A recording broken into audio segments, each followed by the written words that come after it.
Good morning students. Income from salary ये अपना topic चल रहा है। उसका जो नेक्स्ट क्वेश्चन है वो अपन आज कैलकुलेट करेंगे, जिसके अंदर क्वेश्चन नंबर में दे रखा है 5th के अंदर, Shri Rajesh was employed since 1 January 1988 in a commercial establishment, यानी प्राइवेट कंपनी के अंदर है, नॉन गवर्नमेंट एम्प्लॉई। इस salary was fix at the रुपये 9,000 इन द ग्रेड ऑफ 8,500 और 12,000 विद इफेक्ट फ्रॉम 1 जुलाई 2017, यानी 1 जुलाई 2017 से है। He got 15% of salary as a DNS allowance, उसको जो डीए मिलता है वो 15% ऑफ सैलरी का मिलता है। उसके बाद दे रखे हैं which is treated as salary for the computation of retirement benefit, यानी जब वो रिटायर होता है उस समय उसको एज ए सैलरी माना जाएगा, तो अंडर टर्म्स ऑफ एम्प्लॉयमेंट है ये। उसके बाद दे रखा है he retire from service on 1 February 2020, he receive 2,40,000 as a gratuity, यानी 1 फरवरी 2020 को ये रिटायर हो गया, इसको ग्रेचुटी मिला 2,40,000। आगे दे रखा है कंप्यूट करना है gross income from salary for the assessment year 2021 के लिए। इसके अंदर दोनों कंडीशन में निकालना है, यदि ग्रेचुटी एक 1972 अप्लाई होता है और ग्रेचुटी एक 1972 अप्लाई नहीं होता है।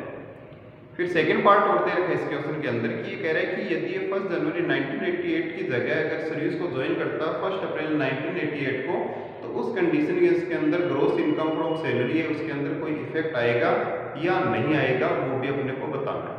तो सबसे पहले जब क्वेश्चन अपन शुरू करेंगे तो फॉर्मेट के अंदर बड़ा इसके दो कॉलम अपन बनाएंगे, इफ ग्रेचुटी एक्ट अप्लाइड और एक्ट नॉट अप्लाइड। तो पहला तो अपना जो कॉलम है वो एक्ट अप्लाइड के अकॉर्डिंग निकलेगा, और दूसरा जो है वो ग्रेचुटी एक्ट है नॉट अप्लाइड के अकॉर्डिंग अपन इसको निकालेंगे। तो सबसे पहले तो इसका बेसिक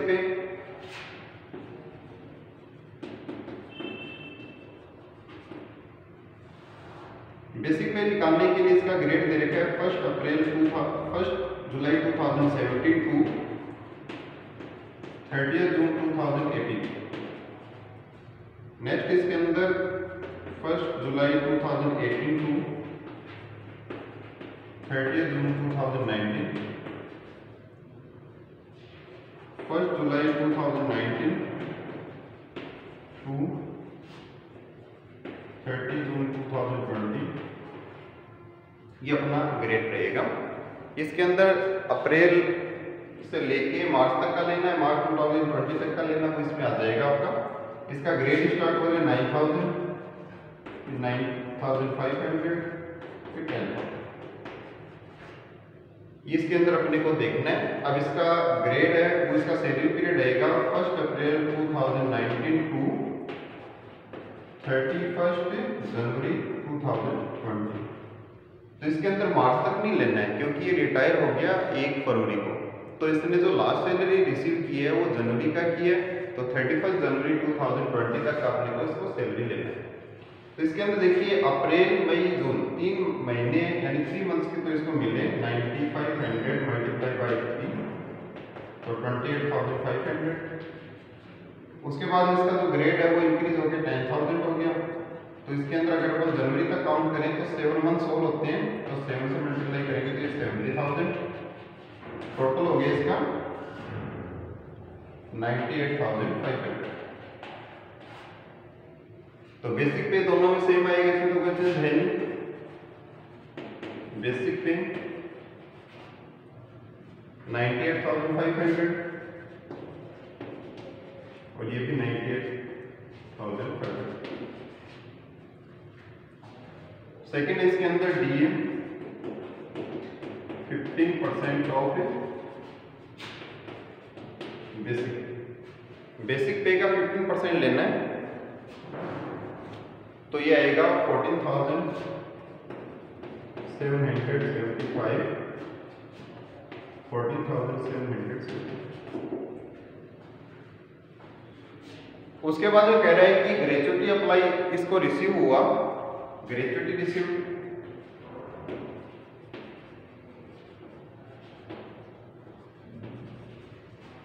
इसके दोनों पॉइंट में कैलकुलेट करना है, तो इसको ए और बी पॉइंट दे देते हैं।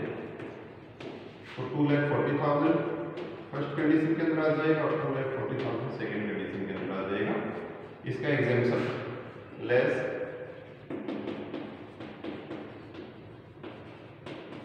एग्जेम्प्टेड अमाउंट कितना आएगा वो इसमें से माइनस कर देंगे। तो इसके ग्रेच्युटी के लिए ग्रेच्युटी एक्ट के अकॉर्डिंग जो प्रोविजंस है वो अप्लाई करने अपने को।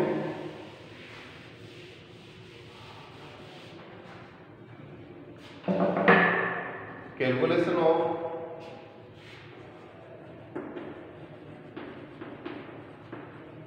exempted amount of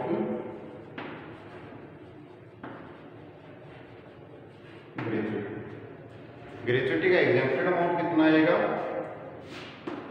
if you act apply. First इसके अंदर एक्चुअल अमाउंट वो दे रखा अपने को 2,40,000। सेकेंड इसके अंदर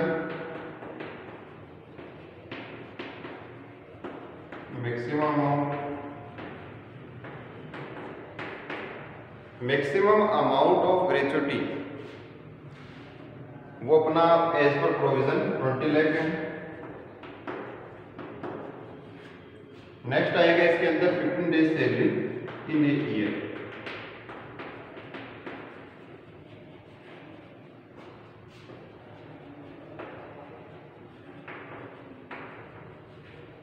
फिफ्टीन डेज सैलरी निकालने का अपना एक फॉर्मूला है कि लास्ट बेसिक पे प्लस डीए ऑलवेज लेना है divide by 26 into 15 into service period in years. तो इसके अंदर लास्ट बेसिक पे यानी जब रिटायर हुआ उससे पहले इसको जो बेसिक पे मिल रहा था पहले तो 9503 था प्लस फिर 10,000 हो गया इंटू 7, तो इसको 10,000 लास्ट मिल रहा है। तो 10,000 इसका बेसिक पे है प्लस डी ऑलवेज लेना है तो डी इसको 15% मिलता है तो 10,000 का 15% होगा 1,500 divide by 26 into 15 into service period in years. Service period in years निकालने के लिए रिटायरमेंट से ज्वाइनिंग डेट का डिफरेंस लेना है। तो इसने तो ज्वाइन किया रिटायर हुआ वो तो 2020 फेब 1 को ज्वाइन किया इसने 1988 के अंदर और जनवरी 1 के अंदर।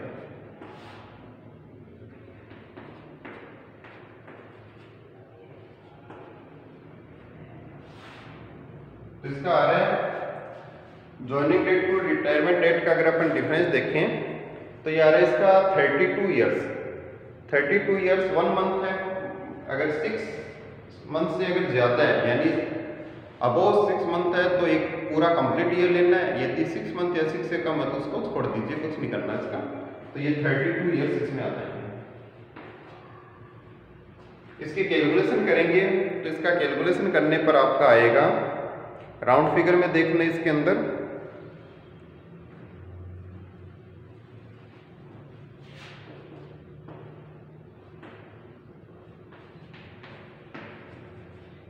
$2,12,309।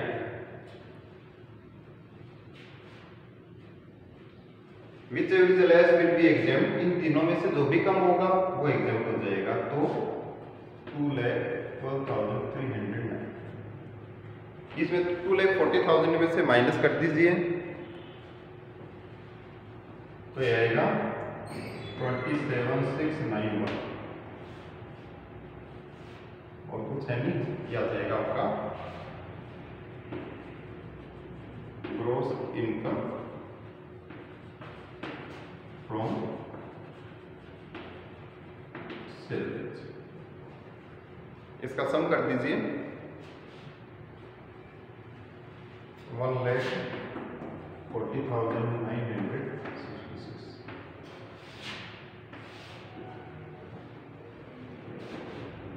ये अपना एक पॉइंट कंप्लीट हो गया इसके अंदर। यदि एक्ट अप्लाई होता है तो इसके अमाउंट कैसे कैलकुलेट करेंगे। फिर सेकंड आता है इफ एक्ट नॉट अप्लाइड।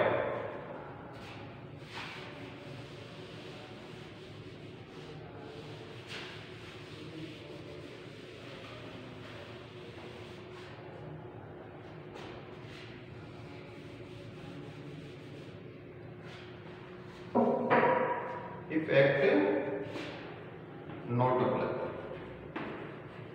देखिए मैंने इसको पूरा इस इसलिए नहीं मिटाया है कि आपको थोड़ा सा ध्यान हो जाए कि इसके अंदर देखिए सेम पॉइंट कितने हैं। इसके अंदर 2 पॉइंट तो सेम है बेटा कि एक्चुअल अमाउंट है और मैक्सिमम अमाउंट है वो तो सेम है। अब इसके अंदर जो चेंज आएगा वो थर्ड है। इसके अंदर थर्ड पॉइंट के अंदर आएगा अपना service period completed in years divided by 2 into average salary। ये इसका थर्ड पॉइंट है। अब सर्विस पीरियड अपना कंप्लीटेड इन ईयर 32 आए थे आपके, divide by 2 into average salary.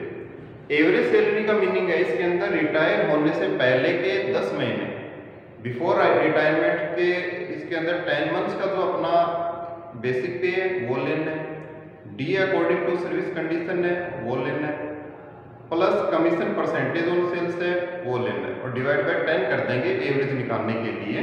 तो इसके अंदर देखिए ये 10 मंथ्स का बेसिक पे दे रखे हैं तो इसमें आपकी ज्यादा दिक्कत नहीं आएगी। तो एवरेज सैलरी इसका आ जाएगा, बेसिक पे तो इसका है 98,500, DA according to service condition है वो ले लीजिए। ये 10 मंथ्स का है तो 10 मंथ्स के लिए इसका टोटल कर दीजिए, कितना आएगा इसके अंदर 7 ही है और ये 2 3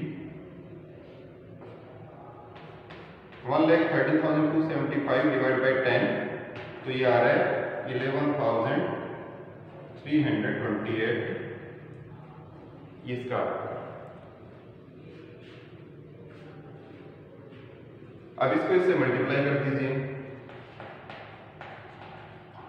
इसके अंदर ज्यादातर बड़ा आंसर में कई बार फर्क आ जाता है कि यदि अपन इसको राउंड ऑफ करते हैं तो इसको अपन पॉइंट में भी रख सकते हैं, कोई दिक्कत नहीं है।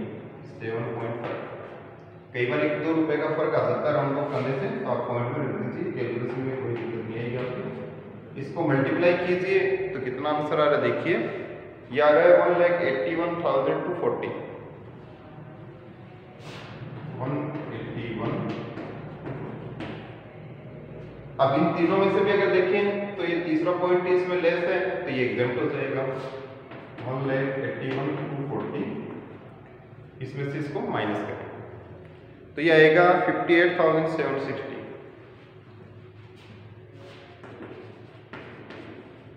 इसका टैक्सेबल अमाउंट ऑफ ग्रेच्युटी हो गया। इसका टोटल कर दीजिए, ये आपका इनकम फ्रॉम आ जाएगा, ग्रॉस इनकम फ्रॉम सैलरी 172,035, ये आपका tax gross income from salary है, ठीक है। अब इसके अंदर देखिए मेन चीज ये ध्यान में रखना है कि प्रोविजन जो ग्रेच्युटी एक्ट है उसके अकॉर्डिंग अपने अप्लाई किया है और उसके अकॉर्डिंग बड़ा ये क्वेश्चन अपने कैलकुलेट किया। अब इसके अंदर दे रखा है सेकंड पॉइंट के अंदर कि यदि सर्विस को जनवरी की बजाय यानी 1 जनवरी की जगह 1 अप्रैल को यदि ज्वाइन करता तो उस कंडीशन में इसका क्या इफेक्ट पड़ता। तो इसके अंदर देखते हैं एक्ट अप्लाइड है तो इसका मेन जो इफेक्ट है वो चेंज है वो आ रहा है इसके अंदर सर्विस पीरियड पर। ये कह रहा है कि अगर इसने ना 2020 फरवरी 1 को रिटायर हुआ और ये अगर ज्वाइन करता 1988 और अप्रैल 1 को तो ये नील हो जाता, ये हो गए आपके 12 14 और 10 मंथ्स और ये हो जाएंगे आपके 31, यानी जो इसका सर्विस पीरियड है वो 31 ईयर्स 10 मंथ होगा। और जब 31 ईयर 10 मंथ्स है तो उस कंडीशन के अंदर ग्रेच्युटी एक्ट अप्लाइड है, उसके अंदर तो कोई भी चेंज नहीं आएगा, आंसर आपका सेम रहेगा क्योंकि 6 मंथ से अबव है तो इसको पूरा कंप्लीट ईयर मान लेंगे तो 32 ईयर्स हो जाएंगे।